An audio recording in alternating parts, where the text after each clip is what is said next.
I guess I'm here to pour out my life's latest disaster. My name's Jake, 38, married to Emily, who's 27. Yeah, I know, Jake, that's a big age gap. It is. And I knew that from the start. But trust me, we made it work for a while. She was stunning, full of life, and frankly, made me feel like I was living in a movie. The kind where the older, successful guy gets the beautiful girl, and everything's perfect. Or so I thought. We've been married for 5 years, and things were great in the beginning. Dinners out, spontaneous trips, passionate sex, everything a guy could ask for. But lately, something's been off. You know how you can just sense it.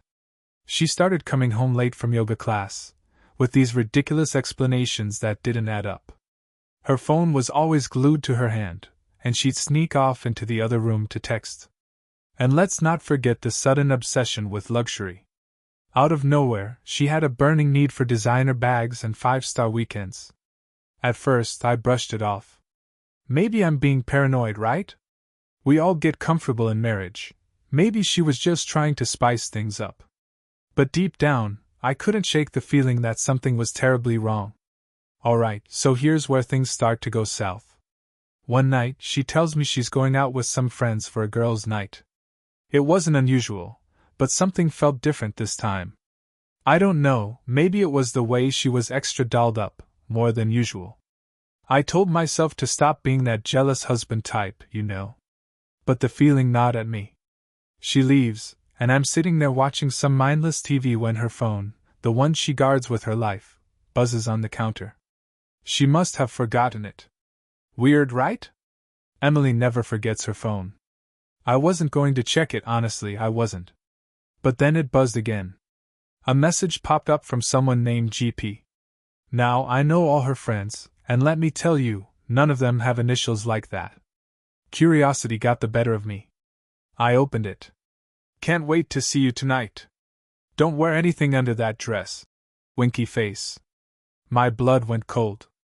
I had to reread the text 3 times to make sure I wasn't hallucinating. I sat there, frozen, staring at that message, heart pounding like I just ran a marathon. And that's when the pieces started to fall into place. The late nights, the sudden desire for luxury, her endless excuses. She was cheating. And not just cheating with someone who clearly had money. So, naturally, I did what any sane person would do. I jumped in my car and drove straight to where she said she'd be, the fancy downtown restaurant she always mentioned when she wanted to treat herself. I was fuming the entire drive there, my mind racing with a million thoughts. Who the hell is this guy? What kind of sick game was she playing? I mean, we had a good life. I wasn't some broke loser. I gave her everything. I parked across the street and sat in my car for a minute, trying to calm myself down. I couldn't just walk in there guns blazing. I had to play it smart. But then I saw them. Her laughing, flirting with this old guy who looked like he could have been her granddad. No joke. He had to be in his late 70s, maybe older. Wrinkled gray hair, the whole package. But he was dressed in a suit that probably cost more than my entire wardrobe. They were at a candlelit table, with some $200 bottle of wine in front of them. And she was all over him. I couldn't believe it. I mean, here I was, busting my ass to give her a decent life, and she's out here screwing around with some rich, ancient guy. I felt like I was in some twisted soap opera. I stormed in. I didn't care about making a scene anymore. I walked right up to their table, and her face turned white as a sheet. Jake! What are you doing here? She stammered, eyes wide. What am I doing here? I said, barely keeping my voice steady. What the hell are you doing here, Emily? Her eyes darted to the old guy. Let's call him George, because why not? He just sat there, sipping his wine like this was some casual dinner drama. Not a care in the world. And then Emily, in her typical fashion, tried to lie her way out of it. It's not what it looks like, I swear.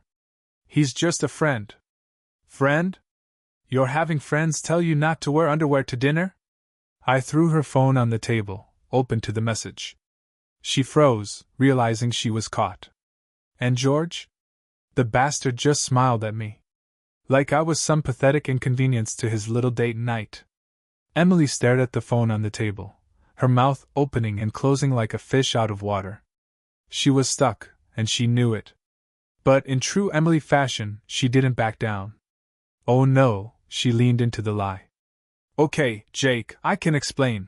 She started, her voice shaky but still trying to sound convincing. It's not like that. George and we've just been talking. He's been helping me with some business investments. That's it. I swear. Business investments? I couldn't believe what I was hearing. First, she's sitting in some overpriced restaurant with a guy who's got one foot in the grave, and now she's trying to sell me this nonsense. My blood was boiling. Do you think I'm an idiot, Emily? You think I don't see what's going on here?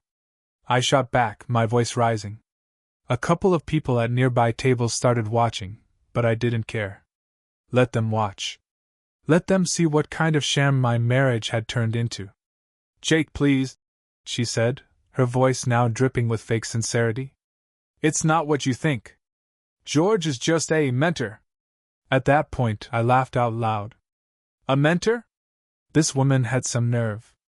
I glanced over at George, who was still lounging back in his chair, a smug smile plastered on his wrinkled face. And then, to make matters worse, the old man finally decided to chime in. Now, Jake, let's not get too worked up. Emily's a smart girl, and she deserves better than what you've been giving her. That was it. I lost it. Oh, I'm not giving her enough? I shouted. Is that why she's sneaking around behind my back? Because some walking checkbook is offering her a life of luxury? Emily jumped in again, desperate. It's not like that, Jake. I love you, but things have been so difficult lately. You're always busy, and I felt neglected.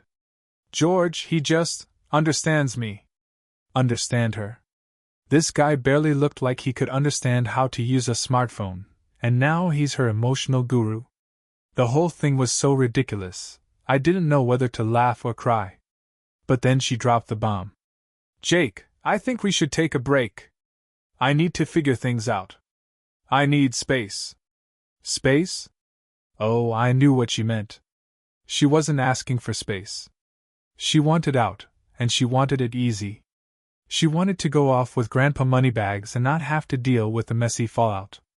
I stood there, dumbfounded, heart pounding in my chest. This wasn't just a fling. She was leaving me. And the worst part? She didn't even have the decency to admit it. She was going to lie and string me along until she could safely land in her cushy new life. I wish I could say I handled it with grace. I wish I could tell you that I calmly accepted her request for space and walked out of that restaurant with my head held high. But that's not what happened.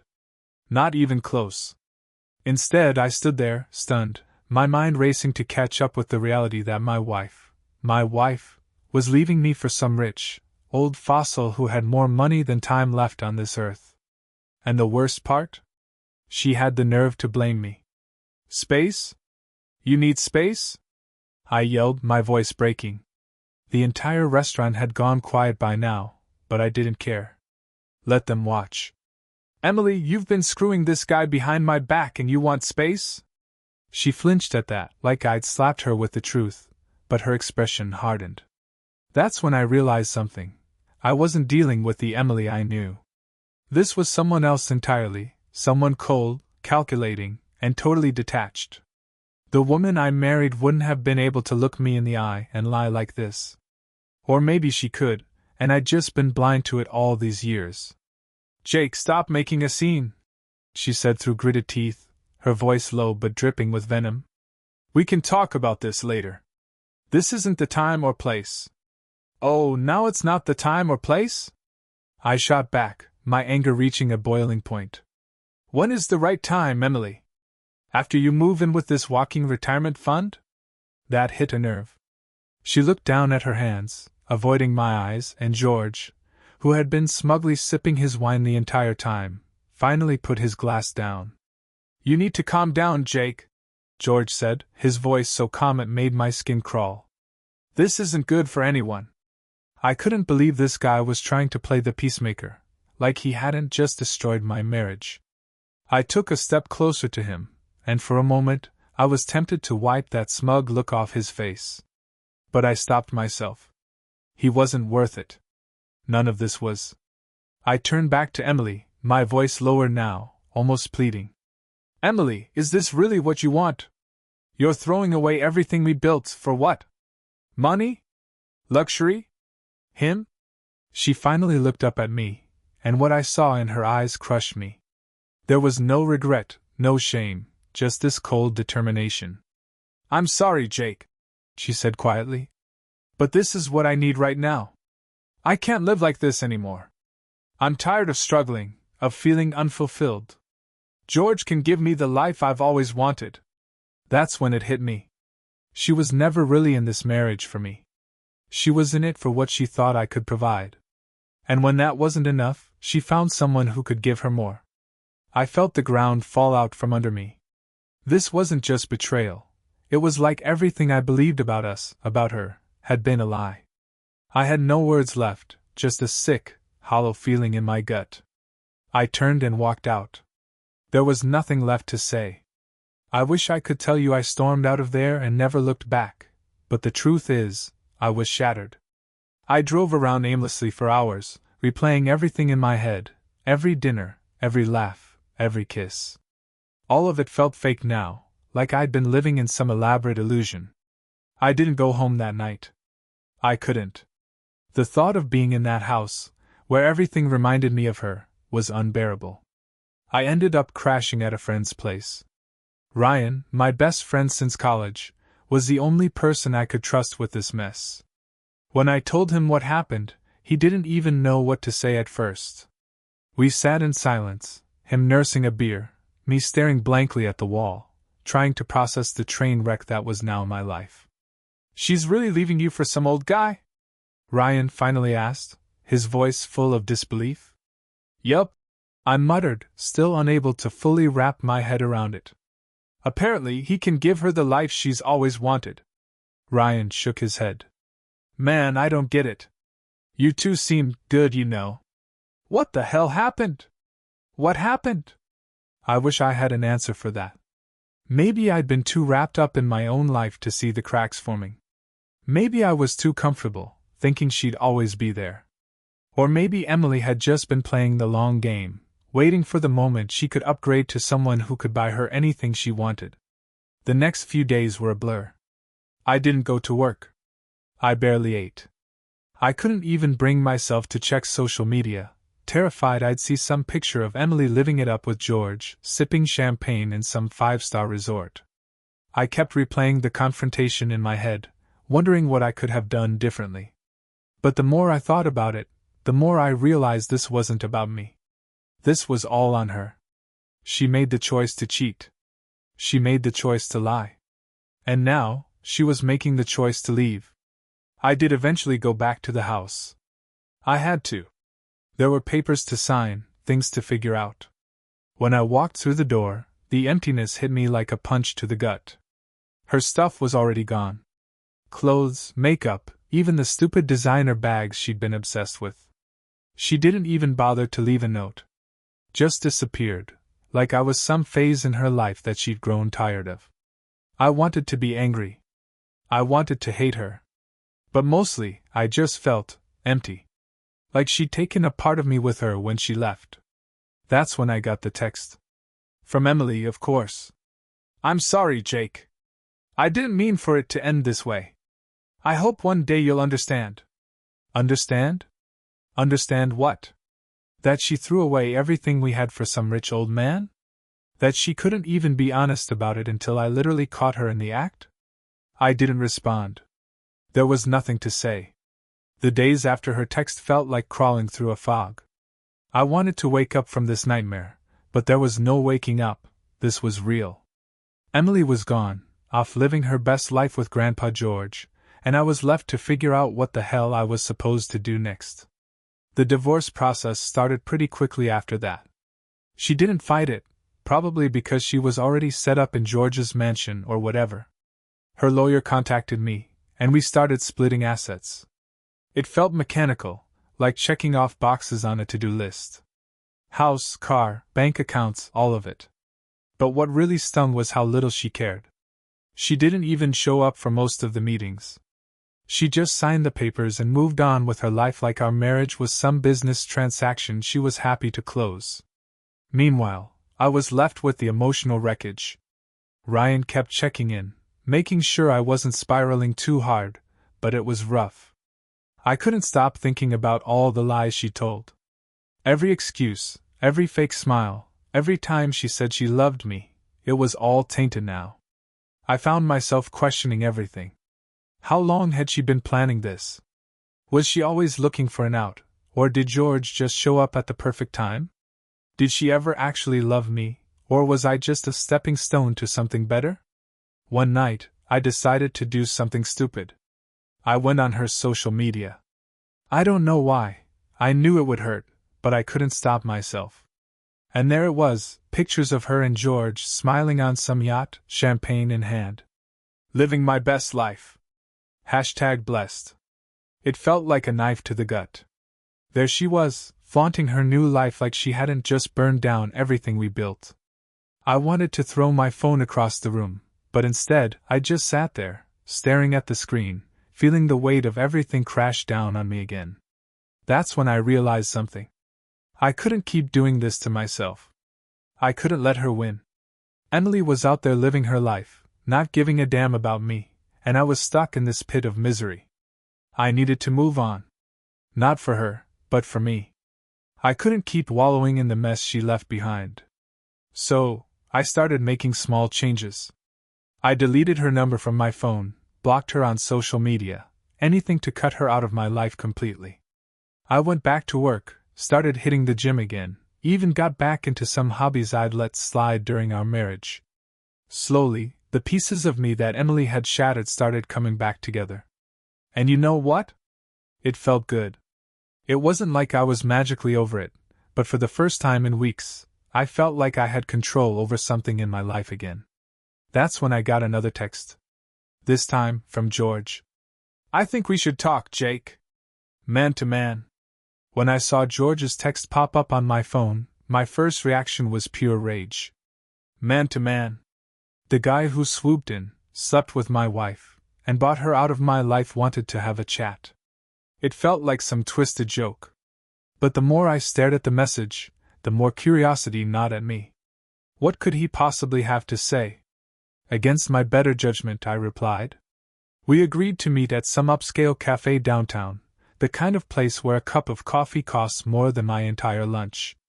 I showed up, expecting some sort of showdown, but when I walked in, there he was, sitting at a table, looking as calm and collected as ever. He waved me over, as if this was some friendly meeting, and for a second, I wanted to turn around and walk out. But I didn't. I sat down. "Jake," he started, folding his hands on the table. "I appreciate you coming. I know this is awkward." Awkward? That was an understatement. I clenched my fists under the table, trying to keep myself from losing it. "I wanted to talk to you because I think there's a lot you don't know," he continued. "About Emily, about our situation." I raised an eyebrow. "Our situation? You mean the part where you stole my wife?" George leaned back, unbothered by my words. "I understand how this looks. And frankly, you have every right to be angry. But you should know, this wasn't entirely about me." Here we go again. Another layer of lies. "Let me guess," I said, sarcasm dripping from my voice. "She wasn't happy, she felt neglected, and you just happened to be there at the right time. That about cover it?" George sighed, almost like he pitied me, which pissed me off even more. "I'm not going to pretend I'm innocent in this, Jake. I know I crossed a line. But Emily, she's been playing games for longer than you realize. You're not the first." The words hit me like a truck. Not the first. My stomach twisted as the reality of what he was saying sank in. George continued, his tone almost businesslike.